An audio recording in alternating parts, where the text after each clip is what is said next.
It definitely at this point it's definitely a little bit of a grind. You know what I'm saying? But I'm sure guys are excited to get back to a little normal schedule. You know what I'm saying? Breaking camp this week, and but that's the point of camp. You know what I mean? Just get into those tough spots and overcoming those the little things going on. So it's been a good camp so far, and it's been pretty fun. So.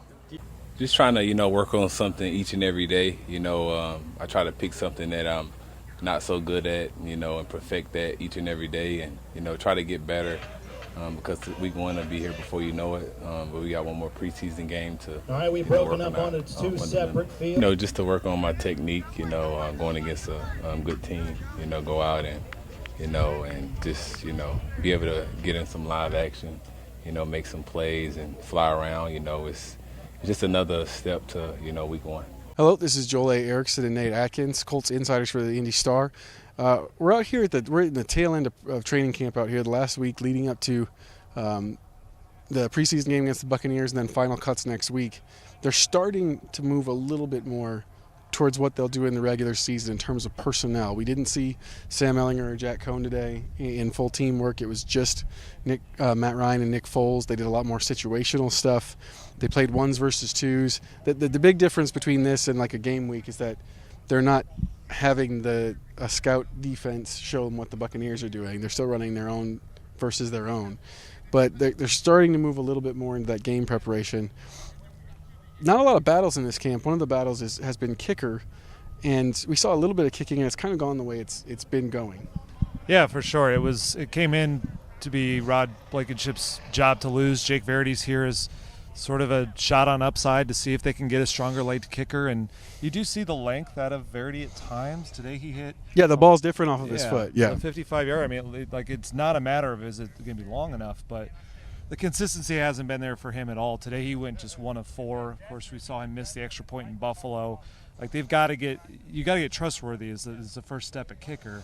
I don't know that either one's exactly there, but they feel like if it was Blankenship's job to lose in the beginning, he hasn't lost it so far. It's just Verity had a chance to come out and win it. I don't think he's done that so far. The only thing that would throw a wrench into it is if they're doing competition days on days that we're not out here on walkthrough days. Frank Reich said previously in training camp that hasn't been going on. So based on what we have seen out here, Blankenship is I think a handful of made kicks ahead of him. He's got one more made kick because Verity missed an extra point. The big difference is there is a difference in leg strength. You can see it. But like Nate said, it's a question of it's not just a question of can you get it there. It's a question of can you get it there accurately. So far, we haven't necessarily seen that.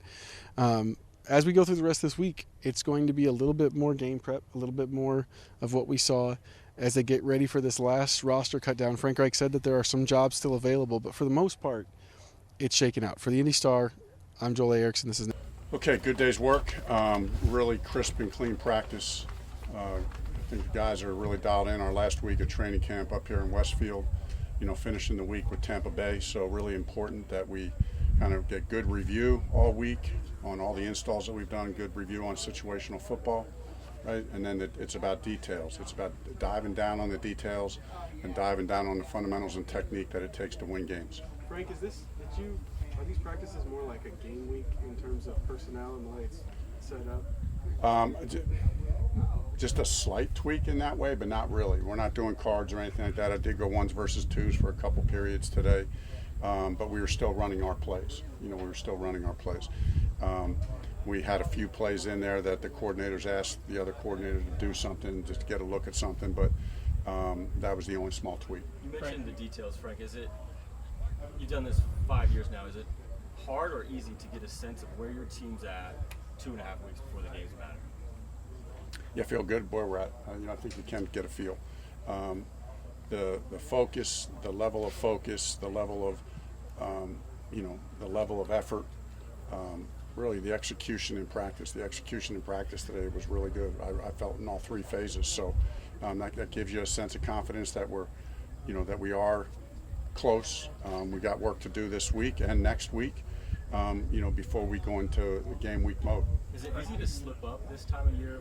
And is that one of the reasons why you're having the guys play Saturday as opposed to years past, where there's this lull before the games really matter? Yeah, you just don't want to go 2 weeks. You just don't want to go that 3 weeks, without playing. So, And it is important that we take another step. So, we'll get them in there and get them the work that they need. I think you would normally be back home after the second preseason game, and I think most teams are done with formal training camp. What was the decision process in coming back up here for Wigan? What do you think you get out of that? Yeah, no, that is a good point, and we have done this one other year. And the point is, we love it up here, and it's training camp, so we could go back a week earlier, but just administratively, with the number of guys we have and the setup that we have, it just makes sense to stay up here. The players like it up here, the coaches like it up here.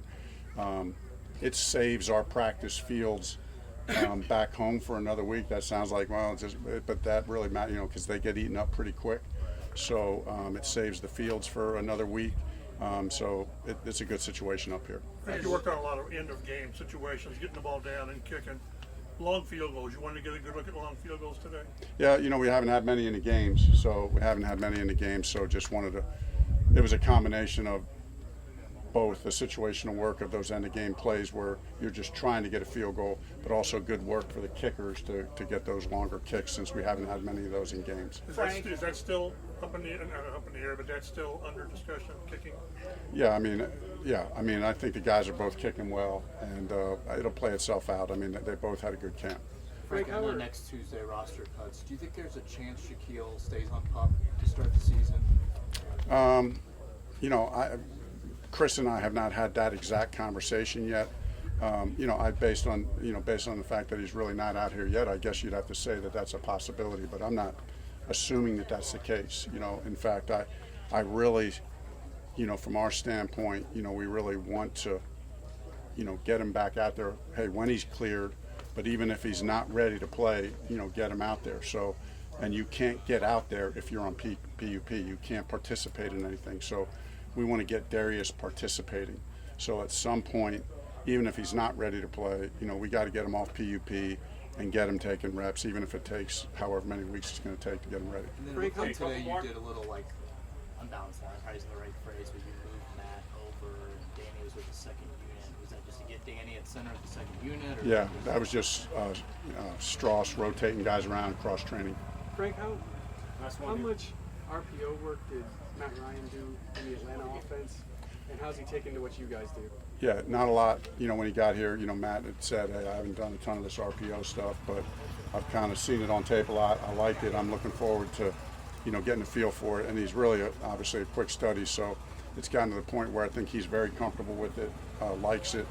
But we'll just build on it slowly, for the game experience stuff and see how it goes, with each game. The processing a veteran quarterback does, obviously, that probably helps with the read and everything. It does. He's got a quick mind. You got to have a quick mind, make good decisions, and then be accurate with the ball, because it's a short throw and there's usually going to be a small window, and you got to get it out quick and with accuracy. So obviously all those things fit him. So, that's why it was like, hey, you're going to be good at this. So it's just a question of getting the reps at it and getting comfortable with it.